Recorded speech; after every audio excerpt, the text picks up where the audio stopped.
પાટણ જિલ્લામાં શ્રેષ્ઠ શ્રી ગણેશ પંડાલ પ્રતિયોગિતા 2025ના આયોજન અંતર્ગત આજરોજ જિલ્લા કલેક્ટર શ્રી તુષાર ભટ્ટની અધ્યક્ષતામાં પ્રેસ કોન્ફરન્સ યોજાઈ હતી, જેમાં કલેક્ટર શ્રી તુષાર ભટ્ટે પત્રકારો અને ગણેશ પંડાલના આયોજકોને માહિતી આપતા જણાવ્યું હતું કે ગણપતિ ઉત્સવ દરમિયાન શહેરમાં બનાવવામાં આવતા વિવિધ ગણેશ પંડાલમાંથી બેસ્ટ ઓફ 3 તેમજ 5 આશ્વાસન એમ કુલ 8ની પસંદગી કરી તેઓને રોકડ પુરસ્કાર આપવામાં આવશે.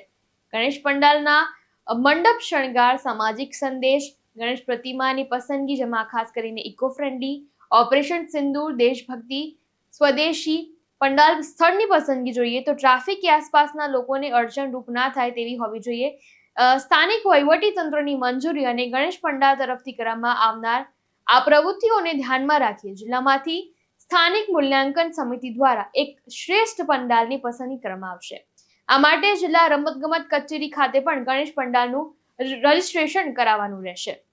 ત્યારે જિલ્લાની મૂલ્યાંકન કમિટી પંડાલની મુલાકાત લેશે અને નિર્ણાયક કમિટી શ્રેષ્ઠ શ્રી ગણેશ પંડાલની પસંદગી કરશે. તો શ્રેષ્ઠ પંડાલના ફોટા, વિડીયો તેમજ અન્ય જરૂરી વિગતો કમિશનર શ્રી યુવક સેવા અને સાંસ્કૃતિક પ્રવૃત્તિઓ ગાંધીનગરને મોકલવામાં આવશે.